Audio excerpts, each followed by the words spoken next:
Avertissement. Cette émission est le résultat de l'enregistrement d'une discussion semi-préparée n'ayant fait l'objet d'aucun montage et de très peu de coupures. Les opinions et commentaires émis par nos invités leur appartiennent et ne reflètent pas nécessairement la pensée des collaborateurs de Connaissez-vous. Nous préférons vous en avertir.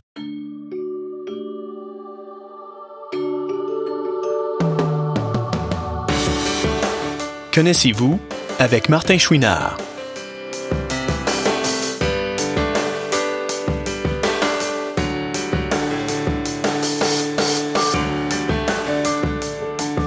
Cette semaine, Martin rencontre une personne native du Bénin venue s'établir chez nous, Boniface Nyolongfoun. Mon invité cette semaine, c'est Boniface Nyolongfoun de l'Association multiethnique pour l'intégration des personnes handicapées. Voilà, alors bonjour. Bonjour Boniface. Bonjour Martin. Quel drôle de début. Un nom compliqué avec un nom d'association pas si compliqué, mais qui fait beaucoup de choses, j'ai l'impression, pour beaucoup de gens. Ça me fait plaisir que tu aies accepté de prendre du temps aujourd'hui pour nous parler. On s'est connus, ça fait à peu près 1 an à l'Association des sports pour aveugles du Montréal métropolitain, dans un autre contexte. Oui, bien sûr. Parce que l'activité physique, c'est important aussi, mais il y a bien d'autres choses qui sont importantes, dont l'intégration des personnes handicapées. Je pense qu'on n'en fait jamais trop et des fois, c'est quand même long avant d'avoir des résultats. Mais ça, bien sûr, tu vas nous en parler sûrement plus tard. Ouais. Moi, ce que j'aimerais au début de tout, comme je fais à chaque émission, c'est qu'on parle un petit peu de toi, si tu le veux bien. Premièrement, Boniface, c'est un très beau prénom. J'espère. Et là, le nom de famille, c'est difficile à prononcer. Ça vient de où, ce nom-là? Est-ce que tu peux nous expliquer un petit peu tes origines? Oui, je suis Boniface Nyolongfoun.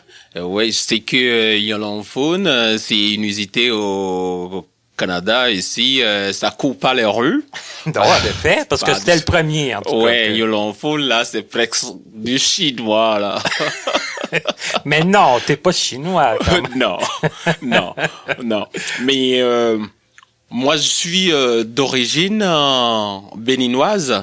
Je suis du Bénin, en Afrique de l'Ouest. OK. Je viens d'un pays colonisé par la France, donc c'est un pays francophone par excellence. En Afrique de l'Ouest, pas loin de la Côte d'Ivoire, pas loin du Nigeria, donc pas loin du Togo et du Burkina Faso. On est bordé aussi par l'océan Atlantique. OK. Ouais. Et toi, tu es né là-bas? Je suis né au Bénin, plus précisément à Cotonou. Je suis du père béninois et de mère béninoise, voilà. Et toi, tu es né en quelle année, si c'est pas trop indiscret? J'ai 39 ans de vie maintenant, là, à la clé. Pas loin de la quarantaine. Non, pas loin de la quarantaine. J'espère pas une crise de la quarantaine prochainement, là. Moi, j'ai passé par là il y a quelques années. Je dirais que ça dépend. Ouais. Ça dépend sur quel point, à quel niveau. Ouais. On va te souhaiter que ça se fasse quand même assez en douceur. Ouais, je l'espère bien. Donc, presque 40. Tu es né. Bon, et toi, ton problème de vision, est-ce que c'était dès la naissance? Oui, c'est une longue histoire. Moi, à ma naissance, j'étais né les yeux fermés, là. OK. Parce que il y avait eu un problème de liquide amniotique qui a agi sur mes yeux. Parce que normalement, une grossesse normale dure 9 mois, mais j'ai eu cette malchance et puis ma maman, étant une commerçante, elle n'a pas su demandé au médecin à ce qu'il enclenche le processus de gestation vite parce que ça a dépassé les 9 mois. C'est allé jusqu'à 11 mois. 11 mois? Oui. Ah oui?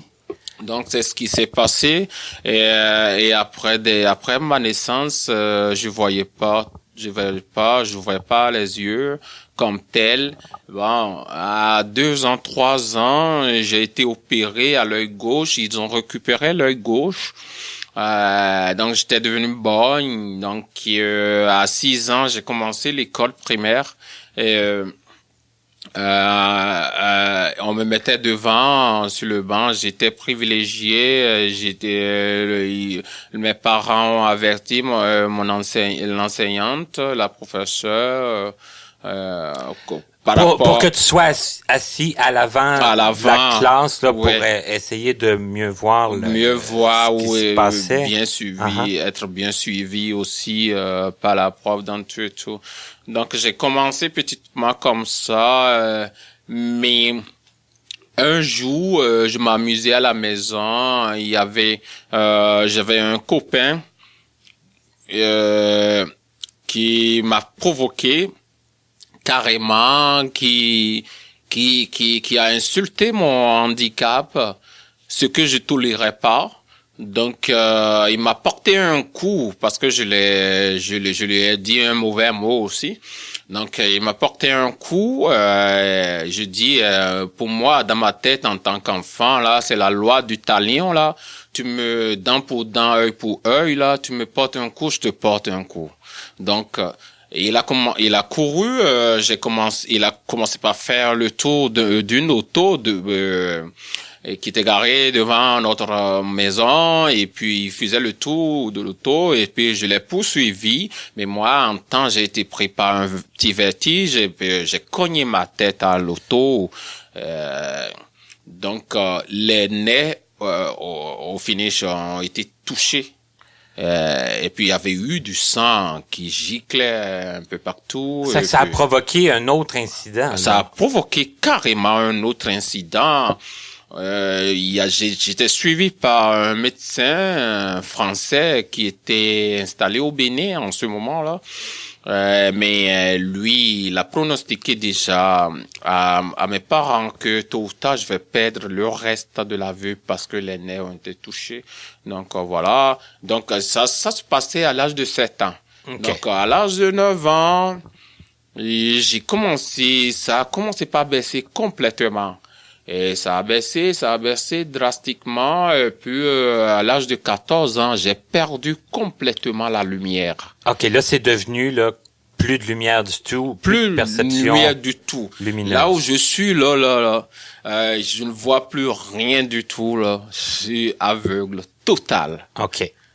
Mais quand tu as commencé l'école puis qu'on t'assoyait à l'avant de la classe puis tout ça, tu réussissais quand même bien à suivre, c'était suffisant? Bon, j'étais un peu inconscient aussi en ce moment-là. C'était insuffisant quand même parce que je voyais à peine le tableau aussi. Puis pour écrire aussi, je dois écrire gros. Faudrait que la professeure s'adapte à moi, m'explique aussi des choses, se rapproche de moi pour m'expliquer aussi. Mais en ce moment-là aussi, je parle des années 86-87 au Bénin aussi. Il n'y avait pas l'éducation inclusive, donc cette professeure-là n'était pas formée aussi non plus. Là. Et tu étais le seul qui avait un problème de vision comme ça? Bon, non, je peux pas dire que j'étais le seul, parce que moi, j'étais le seul dans mon quartier, dans mon secteur. Mais je peux pas dire que j'étais le seul au Bénin. Donc, non, pas au Bénin, mais dans ton entourage immédiat. Ouais, dans mon entourage immédiat, dans l'école en ce moment-là. C'est ça, puis ça, c'est déjà beaucoup quand même quand on est jeune, puis bon, on est comme, on se sent un peu seul de sa gang, là. T'sais. Ah ouais. Déjà, c'était très difficile à accepter pour moi parce que j'étais issu d'une fratrie de 6 enfants et je suis l'avant-dernier et je ne comprends pas du tout pourquoi les autres sont bien portants et moi je suis différent. C'est ça, là, parce que tu voyais déjà la différence. Ah ouais, je trouve que c'est une discrimination systématique de Dieu, le Créateur, en ce moment-là. Pourquoi moi, puis... Je m'en prends la nature en ce moment-là, mon Dieu. OK, déjà, OK. Et là, il y avait le petit copain aussi qui en rajoutait. Qui en rajoutait. Oui. Parce que les enfants déjà comprennent les différences, puis se servent de ça un peu pour faire mal, pour blesser. Oh ouais, pour blesser. Parce que eux, ils s'en foutent là, eux, ils comprennent pas, ils n'ont pas ce discernement là. Donc eux, ils sont là pour t'embêter à fond là. J'étais stigmatisé par les autres enfants. Le fait que je penchais un peu ma tête pour bien voir aussi. Donc les gens me disent, mais comment on regarde? C'est le gars qui ne voit pas ça. J'étais tellement stigmatisé par les autres enfants. Quand je sortais pendant la récréation pour m'amuser, j'ai quelques amis, mais les autres me regardaient de travers aussi tout le temps et j'étais mal à l'aise. C'était une sorte d'intimidation chronique pour moi en ce moment-là. Pour chaque chose qui était différente, dans le fond, les gens passaient des remarques ou... Ouais. OK. Mais t'avais quand même quelques amis, ça fait que c'était possible de s'en faire? Ouais. C'était plus difficile, l'approche, ou est-ce que des gens venaient des fois t'offrir de l'aide ou est-ce que c'est eux qui t'approchaient? Et au fait, j'étais assisté par ma sœur moi j'étais en première année et ma sœur était en 5e année en ce moment-là, et qui venait m'assister. Et puis, pour m'amener à l'école, j'étais tout le temps avec ma sœur. Au retour de l'école aussi, j'étais tout le temps avec ma sœur. Parce que, les autres enfants, comme moi, étaient libres. Eux, ils étaient habilités à se déplacer seuls. À se déplacer seuls. Et moi, non, j'étais frustré par ce phénomène-là, le fait que, parce que quand on voulait traverser la rue, moi, je ne voyais pas du tout les autos venant de loin.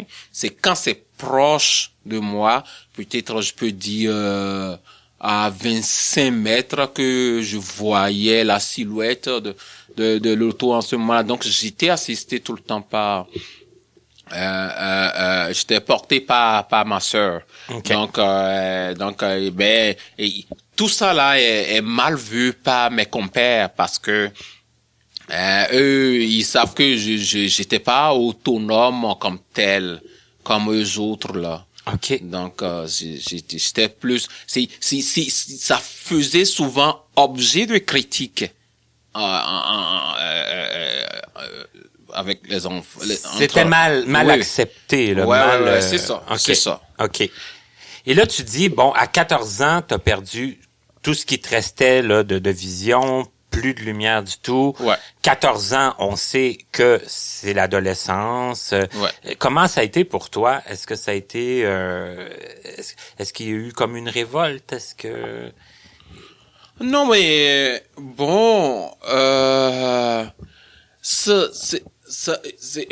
il y a eu des moments, j'avais tellement pleuré, ou bien quand on m'envoyait des insultes, ou bien tout ça, c'est que ça vient me chercher. Quand on parle mal de moi, quand on met en lumière, on parle de mon handicap, de ma cécité, ça me réveille, ça vient me chercher et ça me démontre vraiment que je suis différent. C'est ça, donc, ça l'insiste sur la oui, différence. Donc si. Et ce qui fait que psychologiquement, j'ai du mal à accepter mon handicap et je pleurais souvent quand ces moments-là arrivent. je pleurais et il y a ma maman qui me consolait beaucoup, qui relativisait les choses avec moi. Donc à 14 ans aussi, ma mère était bon, elle est jusqu'à présent croyante là. Elle est croyante, donc les gens lui indiquaient des croisades. On dit tel, je me rappelle d'un nom là, Renard Bonquet, qui venait des États-Unis. Donc on lui disait que bon, lui, les croisades évangéliques là, lui avec la prière, lui, il essaye d'opérer des miracles. Donc ma mère m'a mené à toutes ces affaires-là. OK. Bon, moi, je n'y croyais pas trop, mais bon, on me faisait penser, bois cette pilule-là. Mais ma maman croyait vraiment à ça, que bon, qu'un miracle allait s'opérer. Donc ta mère était prête à essayer là, oui. tout ce qui pouvait. Oui, donc j'allais aux croisades. Ma mère m'amenait aux croisades. Donc on assistait à des prières, donc tout et tout.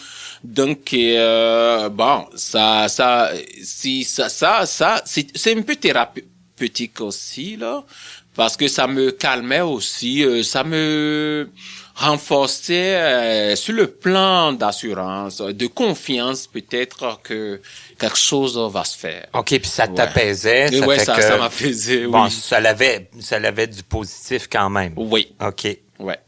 Et là, les études, est-ce que ça s'est bien poursuivi? Est-ce que comment ça fonctionne au Bénin? Est-ce que c'est un peu comme ici, l'école? Il y a le primaire, puis après le secondaire. Comment ça? Non, mais moi, en ce moment-là, il y avait seulement 2 écoles au Bénin. Okay. Il y avait une école pour non-voyants à Cotonou, et puis une autre pour les sœurs à l'ouest du Bénin. Okay. Donc l'école, c'était quoi? Il y avait le cours primaire. Donc après, on m'a inscrit à cette école-là, finalement. Donc, j'ai appris le braille. Il y a que le braille. Même si, en ce moment-là, même si tu es malvoyant, tu ne peux qu'apprendre le braille. Il n'y a pas le gros caractère, donc ça, on n'a pas cette possibilité. OK, c'est le braille, c'est le braille seul média. Ouais. Offert pour ceux qui ont un problème de vision. De vision. OK. Donc on m'a appris le braille. Donc j'ai fait de la première année jusqu'en 6e année et j'ai obtenu le certificat d'études primaires et ensuite on m'a intégré dans un collège, dans un cours secondaire ordinaire. OK. Donc c'est une sorte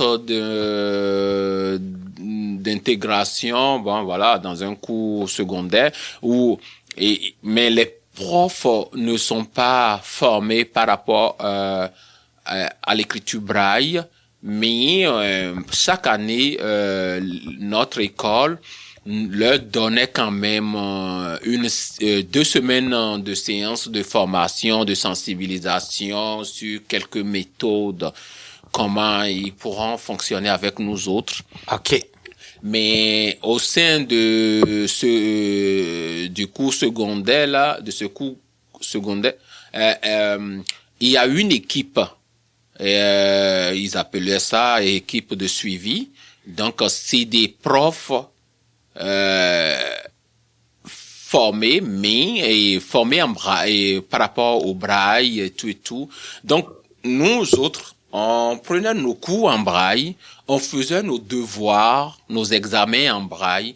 Maintenant, l'équipe de suivi, eux autres, ils prennent nos devoirs en braille là et ils traduisent en écriture noire, écriture ordinaire pour les profs. OK, donc, ils font comme un peu l'inverse de ce qu'on est habitué, là. Oui, c'est ça. C'est ça. Donc, c'est comme ça ça a fonctionné. J'ai eu, mon brevet d'études du premier cycle. Après, j'ai eu mon baccalauréat aussi, l'équivalence du secondaire 5 d'ici. OK. Voilà. Ensuite, j'ai fait l'université, j'ai fait les sciences de l'éducation et la psychologie. À l'université, et c'est le même principe. On traduit du braille pour l'écriture ordinaire pour les profs. Donc c'est toujours, ça a été ça, parce que on a même jusqu'à l'université, je n'avais aucune notion en informatique parce que c'était pas encore disponible en Afrique. Moi, j'ai fini en 2006, mais c'était pas encore l'informatique. C'était pas arrivé au Bénin encore, là. Okay. Mais tu vois, 2006, récemment, là. Quand même. Là, c'était pas encore arrivé, là. Même pas 15 ans, là. Ouais. OK. Et je te dis, c'est grâce à ma mère, parce que moi, mon papa ne croyait plus à mon avenir, parce que pour lui, c'est pogné, là. Lui, il a investi tout ce qui est médical, les soins, il a vraiment investi, mais il a investi toute son économie, hein. Il a fait tout ce qu'il pouvait faire. Au niveau médicaments, oui, traitement, puis tout traitement, ça. Okay. Ouais.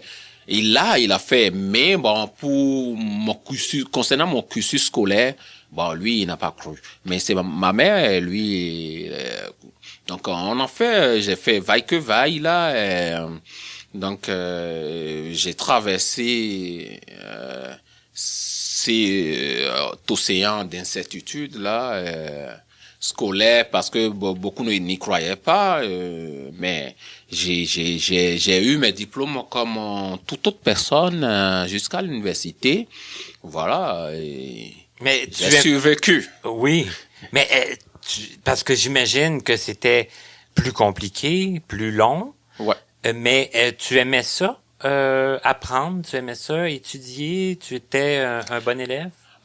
Ouais, j'aimais apprendre, mais j'étais limité aussi parce que voilà, on a les livres académiques et les livres académiques ne sont pas adaptés, ne sont pas traduits en braille. Et puis moi, je ne peux que trouver des amis.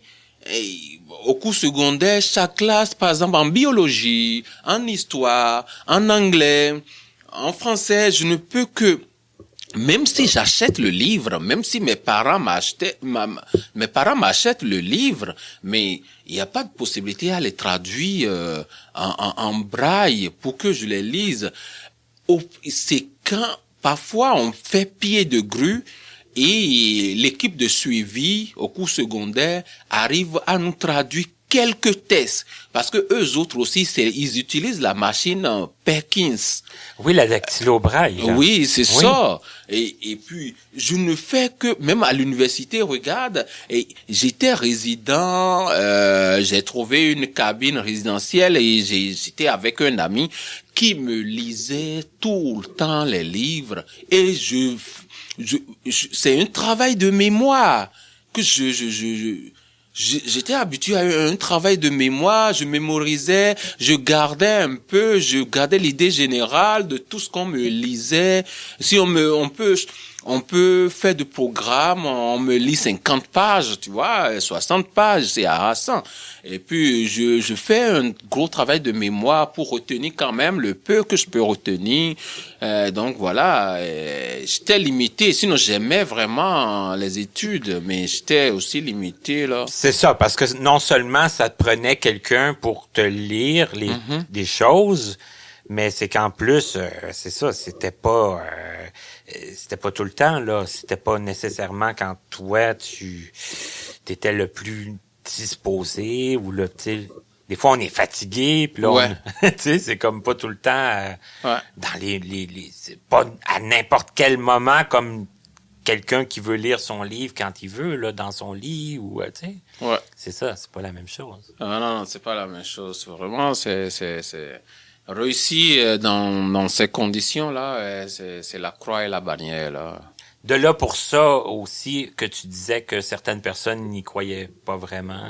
Ouais, c'est ça. Et beaucoup ne croyaient pas. Bon, ils se disaient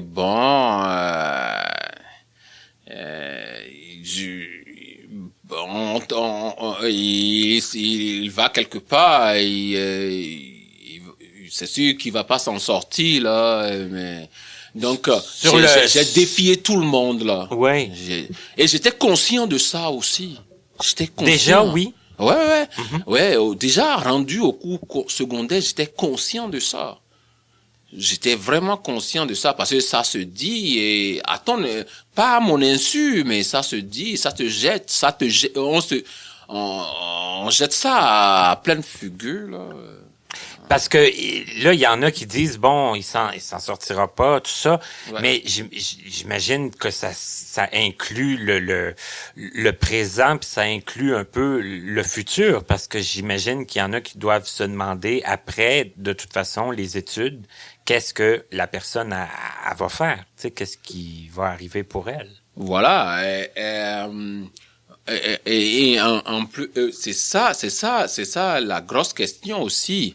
Parce que le gouvernement, l'autorité publique n'est pas encore, il y a pas de programme pour l'insertion socio-professionnelle des personnes en situation de handicap comme telle.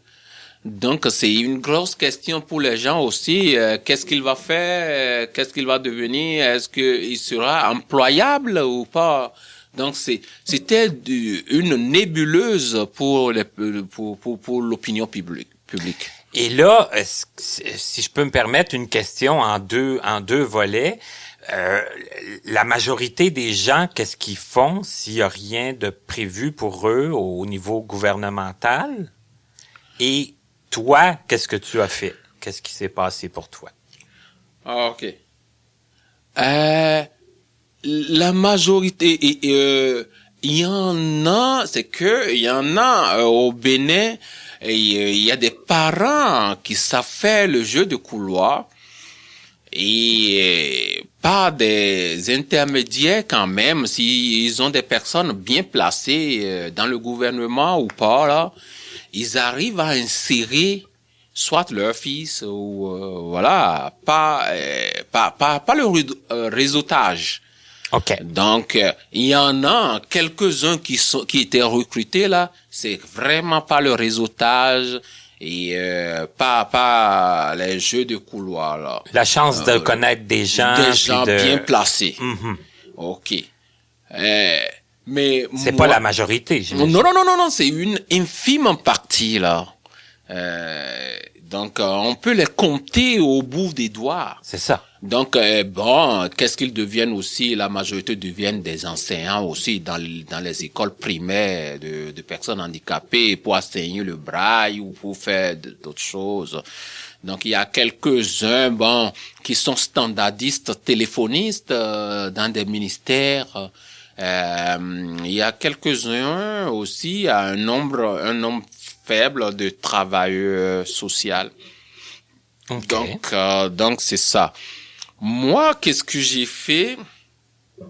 J'ai fini mes études universitaires en 2006. Oui. Et puis j'ai appris qu'il y avait une opportunité d'apprentissage d'informatique adaptée au Burkina Faso. Et c'est en ce moment-là installé en 2007 là par l'Union francophone des aveugles grâce au financement de l'AVH, Association Valentin à Huy. Donc, ils ont installé une salle d'informatique adaptée en 2007, je ne sais pas, fin 2006, 2007, comme ça. Donc, moi, j'ai appris la nouvelle, j'ai sauté sur cette opportunité-là. Je suis allé au Burkina, j'ai payé et j'ai fait 1 mois et demi de cours en informatique adaptée, un petit apprentissage. Parce que là, tu avais 0 expérience en informatique? Zéro. Et là, vous en entendiez parler, Oui. j'imagine. Oui, c'est ça. Mais c'était pas rendu chez toi. Ouais, c'était pas rendu chez moi. Et là, le Bénin, avec le comment ça s'appelle, Le Bénin? Non, l'autre pays où ce que tu es Le allé faire. Burkina Faso. Ouais. C'est combien de temps? C'est à quelle distance environ? C'est à 1100, 1200 kilomètres. OK, quand Ouais. C'est pas la porte d'à côté, là. Non, c'est un peu loin. C'est un peu loin. Donc, après ça, je suis rentré au Bénin et je dis, qu'est-ce qu'il faut faire? Et il y avait une association, l'association pour la promotion et l'intégration des personnes handicapées, des aveugles et amblyopes, qui était créée en 1977. Donc, l'échéance du mandat du président en ce moment-là venait à terme là. Et puis, son mandat venait à terme. Et puis, moi, j'ai postulé. J'étais fringant. Je venais de l'université. Donc, j'avais plein de rêves. Donc, j'ai sensibilisé les membres. Donc, et j'ai été porté comme nouveau président. Ah oh. Ouais, de la PISAB, Association pour la promotion et l'intégration sociale des aveugles et amblyopes du Bénin. Donc, j'ai géré ça de 2007 à 2013 avant de venir ici. Et suite à ça, l'Institut des aveugles de non-voyants de Cotonou, j'ai installé une petite salle de classe aussi pour l'apprentissage d'informatique adaptée, parce que je me dis, ce que j'ai appris au Burkina Faso, je vais enseigner ça aux autres aussi. Donc, le directeur d'alors a accepté le fait que je suis président de l'association aussi. J'avais une petite aura. Donc, ils ont accepté, j'ai donné ce cours d'informatique, j'ai installé ça. Donc, moi, le peu que je connaissais, j'avais et puis grâce à l'association, j'ai développé des partenariats avec Institut Montéclair d'Angers. Et donc, eux, ils sont venus nous former, nous recycler, et ils ont formé d'autres non-voyants aussi en informatique adaptée. Donc, ce projet a pris corps, et puis actuellement, il y a quelques non-voyants qui maîtrisent, qui sont initiés quand même en informatique adaptée. Un peu non professionnel quand même, mais ça va. Et puis, grâce à l'association, on a monté des projets. On a fait beaucoup la défense des droits aussi pour l'insertion socio-professionnelle des personnes handicapées. On a fait de sensibilisation sur la convention relative aux droits des personnes handicapées, parce que ça a été adopté à l'ONU. Donc, mais finalement aussi, le Bénin a ratifié ça, mais la mise en application pose problème, parce qu'il faut les moyens aussi pour le faire, là. Oui, puis ça coûte beaucoup de sous. Ouais. Mm-hmm. Mais quand même, tu as réussi avec ce que tu avais là à transmettre tes connaissances, puis à transmettre là, probablement le goût de l'informatique adaptée à d'autres personnes non-voyantes. Ouais. Ouais, donc je faisais tout ça et de l'autre côté, je faisais la musique parce que il faut vivre aussi. Il faut vivre de quelque chose parce que j'étais pas salarié nulle part. Et puis au Bénin, il y a même pas l'aide sociale, il y a pas d'allocation pour qui que ce soit. Donc il faut vivre de quelque chose. Donc moi, je faisais la musique. J'étais dans un groupe de musique, les Frères de Sang. Et puis, on voyageait aussi, on allait jouer en France, on allait participer à des festivals en France et en Allemagne aussi. Donc, c'est ça qui faisait que j'avais une petite marge de manœuvre comparativement aux autres non-voyants qui n'avaient rien du tout aussi, là. Sauf que l'apport, parfois, des parents, sinon, c'était difficile. Donc, j'avais une petite marge de manœuvre en ce moment-là. Et qu'est-ce que tu jouais comme instrument? Ah, moi, je joue du piano. OK. Et c'est arrivé quand, la musique, dans ta vie? La musique, c'est au moment où j'étais rendu adolescent un peu. J'ai appris la catéchèse, j'ai eu ma première communion, et puis j'ai un beau-frère qui m'a demandé qu'est-ce que moi je veux comme cadeau, et je dis je veux du piano là. Donc lui il m'a acheté un piano de 5 octaves comme ça, un synthétiseur. Okay. Donc c'est ça, j'ai tapoté ça un peu, et puis j'ai intégré une chorale. Et puis j'avais un prêtre comme maître de chœur qui m'accordait à la fin de la répétition de la chorale 30 minutes, qui me montrait un peu do, ré, mi, fa, sol, la, si, do, qu'est-ce qu'une ronde, qu'est-ce qu'une dièse, dans le temps, la mesure, il me montrait un peu ces choses-là, et comment aligner les doigts, un peu, là, donc, mais après, moi, grâce à mon écoute, j'écoutais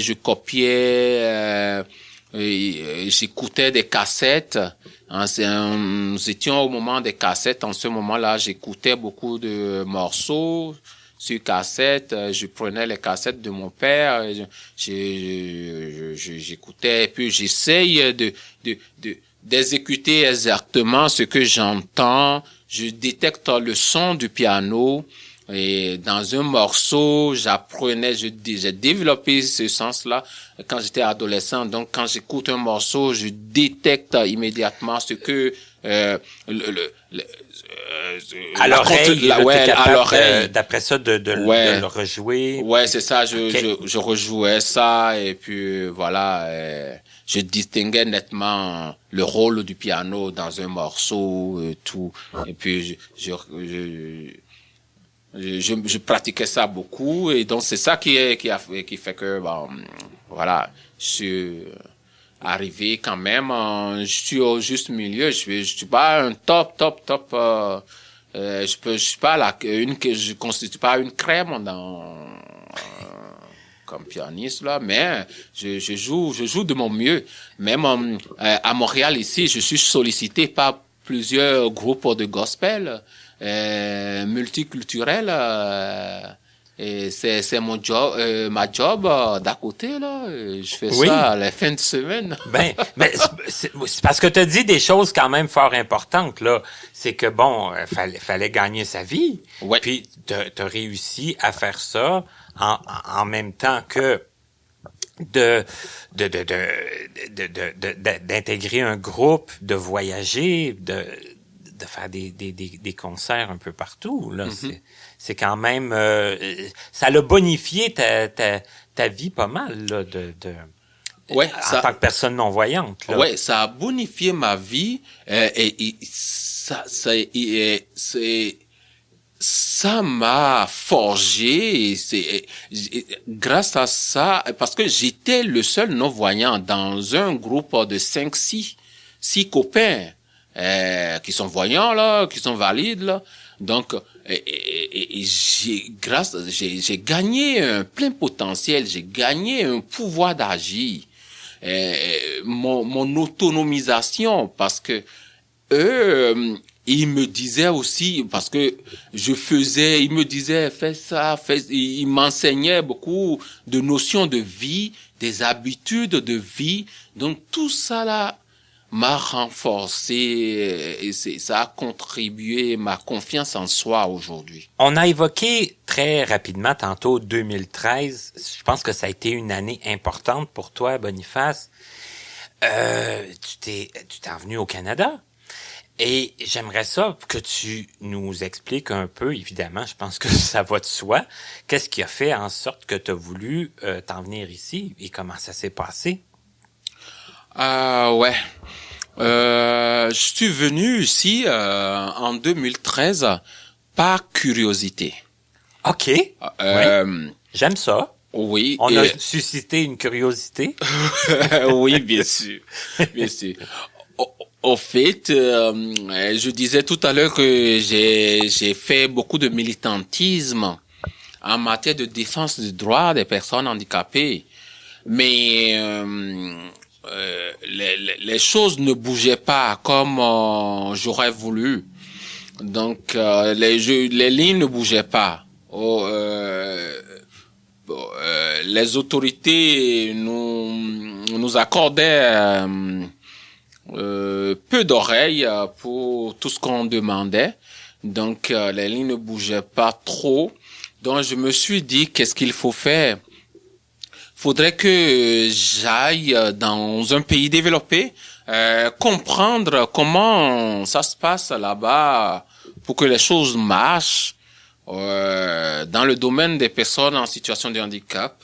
Donc, j'avais ciblé 3 pays, la Suisse, le Canada, le Japon. J'avais même commencé par apprendre le japonais, le Nihongo. OK. Donc voilà. Et comme je travaillais, j'enseignais l'informatique adaptée un peu à l'Institut des non-voyants. Je suis dans le militantisme. Je dirigeais une association pour non-voyants au Bénin.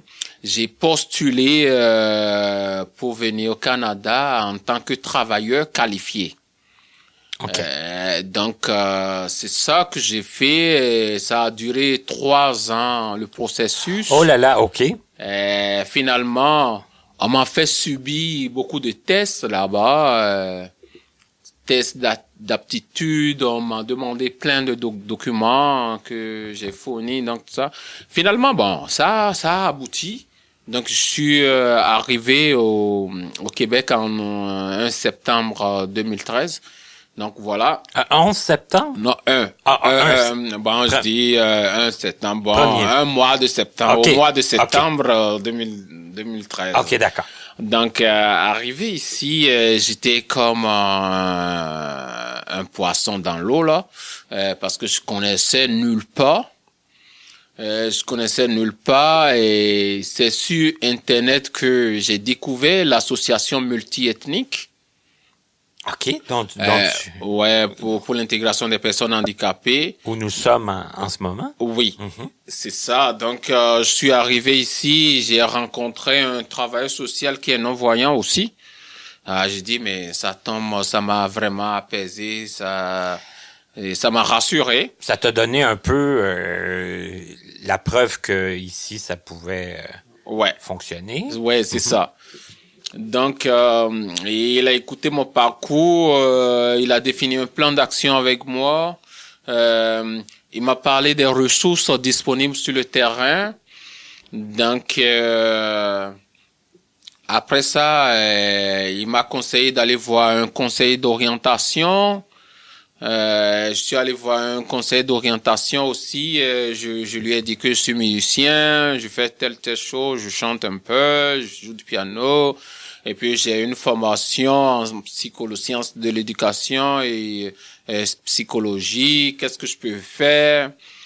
Bon, lui m'a du coup déconseillé de continuer dans la musique parce que parce que il m'a dit le climat ne s'y prête pas, le moment ne s'y prête pas, parce que c'est compliqué même au Québec maintenant pour être musicien. Il faut être parmi les crèmes, la crème des crèmes là.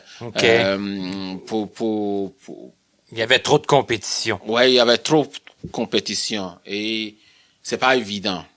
Donc lui m'a déconseillé si bon.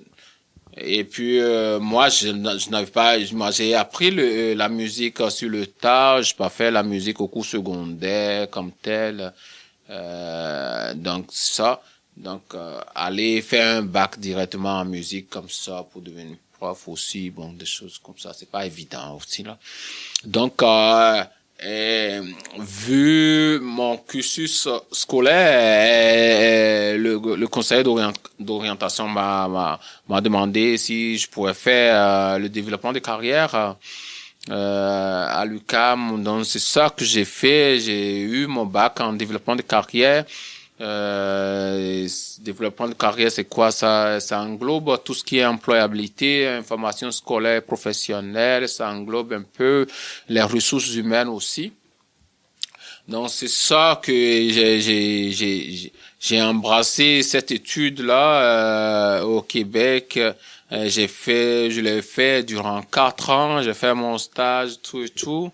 Et puis connaissant bien l'association, on m'avait sollicité pour être membre du conseil d'administration aussi de l'association. Et donc j'ai travaillé aussi en tant qu'administrateur au niveau de l'association. Je connais bien l'association. Et puis quand le poste de direction était ouvert, moi j'ai démissionné pour postuler aussi j'ai postulé à ce poste-là parce que j'avais dirigé une association de non-voyants au pays au Bénin pendant 5 ans, 6 ans. Donc voilà, et vu mon expérience et bon, mon parcours aussi au Québec, ma formation, donc les travaux d'équipe, tout ce que j'ai fait, le stage. Et donc je connais un peu, je m'habitue davantage à la culture québécoise, donc je connais les valeurs québécoises dans tout ça. Et vu mon background dans le monde communautaire, dans tout et tout, j'ai postulé et puis finalement après sélection j'ai été retenu comme directeur par intérim. D'abord j'ai fait 6 mois. Après évaluation j'ai été confirmé pour 1 an. Récemment encore au mois de mai j'ai été évalué aussi, donc voilà, ça va. Donc je continue en tant que directeur général. Donc j'ai été confirmé comme directeur général finalement de l'association multiethnique pour l'intégration des personnes handicapées, et je fais mon petit bonhomme de chemin pour le moment. Mais là, tu résumes ça très vite, mais ça veut dire que si, en général, ça s'est très bien passé, ton arrivée ici? Oui, ça s'est bien passé parce que arrivé en 2013 et grâce au travail social que j'ai vu ici, il m'a donné beaucoup d'outils, il m'a parlé de beaucoup, il m'a référé à des ressources disponibles sur le terrain. Bon, c'est vrai que j'ai évoqué le cas du conseiller d'orientation, mais j'ai été vraiment pris en charge par INLB aussi là. J'ai eu une grosse prise en charge de INLB, Institut Nazareth et Louis Braille, qui m'a affecté du coup une intervenante sociale, une intervenante en mobilité orientation. Oui. Sinon, parce que je disais que j'étais comme un poisson dans l'eau là, je connaissais nulle part là. Donc j'ai bénéficié d'une intervenante en mobilité et orientation. J'ai eu une intervenante en éducation spécialisée aussi de la part de l'Institut Nazareth Louis Braille. En plus, j'avais quelques notions en informatique adaptée, mais j'ai eu une intervenante en informatique adaptée auprès de l'Institut Nazareth Louis Braille aussi, qui a bonifié tout ce que je connaissais, qui m'a renforcé vraiment davantage en informatique adaptée. Voilà, j'ai eu ces ressources-là auprès de INLB et vraiment toutes ces ressources-là m'ont permis de gagner en autonomie. Ouais. Et voilà. Parce que c'est ça. Sinon, ça fait beaucoup de choses à acquérir en arrivant là, dans un nouvel endroit. Ouais, et pour une petite anecdote, au Bénin, je cuisinais pas. Je cuisinais pas du tout, mais ici là, avec mon intervenante en technique d'éducation spécialisée, maintenant je suis arrivé à cuisiner là. Je fais du pâté chinois, je fais de la lasagne, je fais du poulet, je prépare du riz, je fais des sandwichs, tout. C'est extraordinaire. Ah ouais. Et là, si on parlait un peu de l'association ici, ouais. Bon, c'est l'association des personnes. Ça inclut toutes les personnes handicapées. C'est comment ça fonctionne? Oui, l'association multiethnique pour l'intégration des personnes handicapées a été créée en 1981 par un couple d'origine italienne qui avait un enfant handicapé. Donc l'association a beaucoup de vie déjà en soi. Notre association est subventionnée par le programme de soutien aux organismes communautaires et puis Centraide aussi. Il y a d'autres petites fondations aussi qui nous soutiennent aussi. Mais notre grosse mission, c'est de renforcer le plein potentiel des personnes handicapées issues de l'immigration et de leur augmenter aussi le pouvoir d'agir, de favoriser leur inclusion dans la société.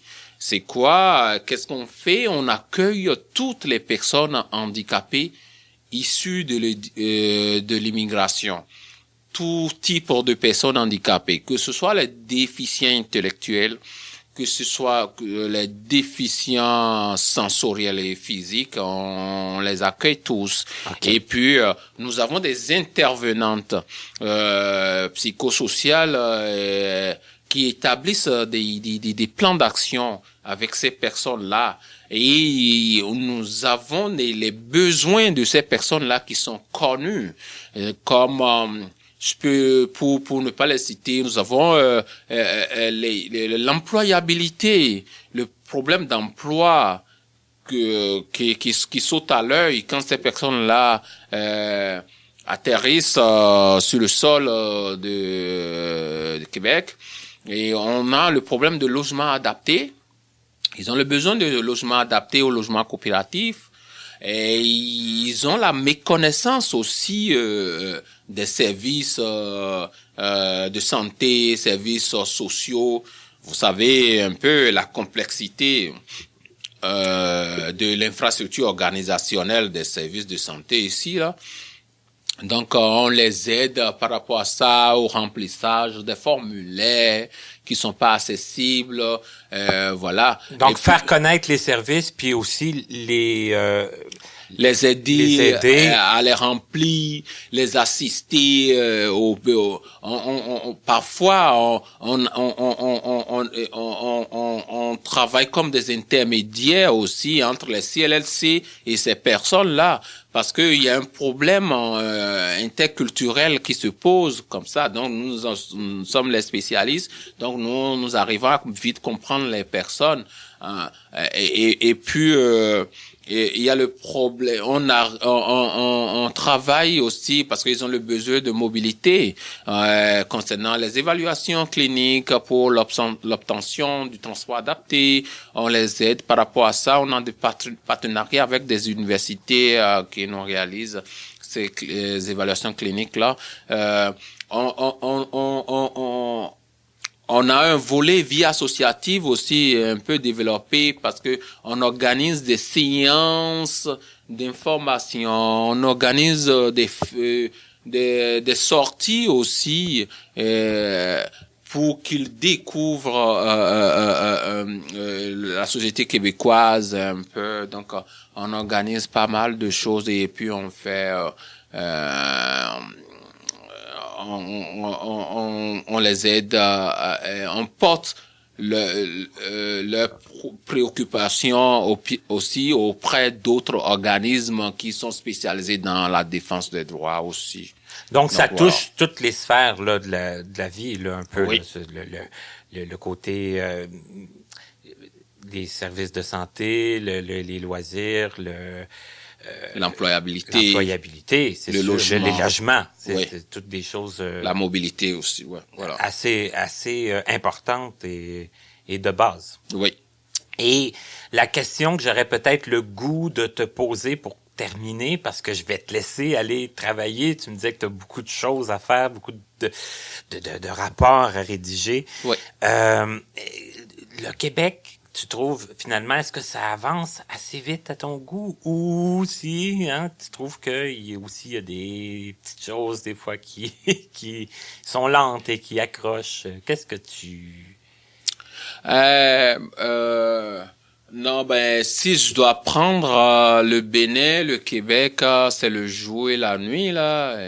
Okay. Le Québec est le jour et puis le Bénin, c'est la nuit. Ah. Il y a une nette démarcation en matière de progrès, en matière de services développés pour les personnes en situation de handicap. Au moins au Québec, même si tu n'es pas recruté, tu pourras bénéficier de l'aide sociale quand même. Mais jusqu'à présent, ça n'existe pas dans les pays de tiers monde. Tu es accroché aux parents, donc voilà, c'est difficile. Il y a un problème de dignité pour ces personnes-là. Donc, au moins au Québec, tu pourras bénéficier de l'aide sociale quand même pour t'en sortir, pour faire avoir un minimum. Avoir un minimum, voilà. Et au Québec aussi, bon, c'est pas trop reluisant, mais ça avance quand même, parce que si on peut dire qu'il y a au moins 30% de personnes en situation de handicap sur le marché du travail, c'est pas pire. Contrairement aux pays de tiers monde où peut-être c'est 5% ou 3% ou 2%, je sais pas. Donc voilà, donc je dis au moins 30% c'est quelque chose. Et puis au Québec et arrivé ici, moi j'ai fait 4 ans d'études, j'ai eu mon baccalauréat, j'ai bénéficié d'une bourse à 100%. Ce que tu n'as pas au Bénin. Donc vraiment c'est une grosse avancée ça. J'ai bénéficié d'une bourse à 100% et pour chaque cours, j'ai bénéficié de preneurs de notes et j'ai bénéficié d'accompagnement, tous les services tous les services, donc c'est énorme. Et puis tous mes matériels, et que ce soit ordinateur, que ce soit mon lecteur d'écran JAWS, que ce soit OpenBook et mon preneur de notes, mon afficheur braille, tout ça, ça a été pris en charge, ça a été acheté par le ministère, la RAMQ. Donc ça c'est énorme. Dans les pays tiers monde là, ça n'existe pas là.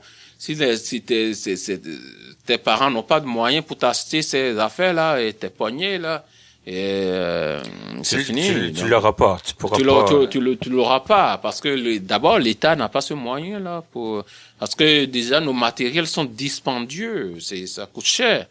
Et puis voilà. Donc je trouve qu'il y a pas mal d'avancées. Et tu pourras bénéficier. Moi, j'ai bénéficié des livres qui sont traduits en braille. J'ai bénéficié des livres qui sont tout le temps traduits en version électronique, Word, et accessible à moi. Donc, tous mes cours, j'ai eu accès à mes livres. Comme les autres personnes. Donc, ça fait que je suis considéré comme une personne vraiment à part entière, comme les autres. Donc, il y a une égalité de chance qui semble être possible au Québec ici, pour nous. Bien, moi, je pense que ton témoignage aujourd'hui va peut-être servir. C'est sûr que la majorité des gens, on est conscient de tout ce que tu nous dis, mais je parle peut-être dans les petits moments de découragement, là, s'encourager avec le fait que ce que tu dis là, c'est très vrai. Ouais. Et je te remercie beaucoup, encore une fois, Boniface, d'avoir accepté de parler à mon micro aujourd'hui. Ce fut extrêmement intéressant. On parle déjà de faire une deuxième partie l'année prochaine. Ça serait vraiment génial. Merci beaucoup. C'est à moi de te remercier. Et puis, voilà. Je pense qu'il y aura pas 102 et 203. Donc, voilà. Et l'année prochaine, je resterai à l'affût. Et puis, on va se donner de nouvelles. Et puis, à coup sûr, j'ai d'autres nouvelles à t'apporter, j'ai d'autres réflexions à développer avec toi, et puis voilà, l'essentiel est que on s'émancipe, que le domaine on évolue vraiment par rapport, on essaye de débloquer, de bouger les lignes au Québec, que ce soit sur le plan international, un peu partout. Oui, constamment. Oui, parce que au fait, qu'est-ce qui nous rend, qu'est-ce qui renforce cette discrimination systémique qu'on déplore tout le temps? C'est l'ignorance, c'est le double regard des autres. Donc voilà, et à force de sensibiliser la société, vraiment, on va essayer ça va nous permettre de briser les barrières, de surmonter les obstacles qui s'érigent devant nous. On se laisse là-dessus. Encore une fois, un gros merci. Merci beaucoup, Martin.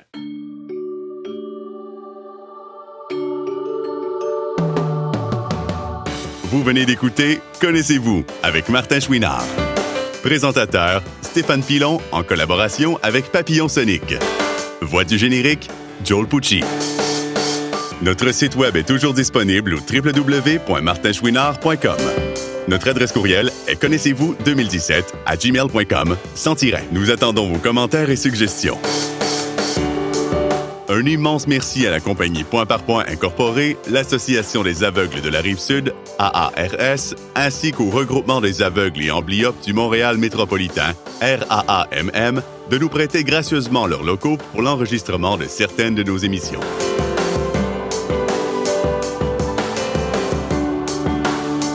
À notre prochaine émission, une personne qui a vite pris goût à notre pays car elle en est déjà à son deuxième passage en très peu de temps.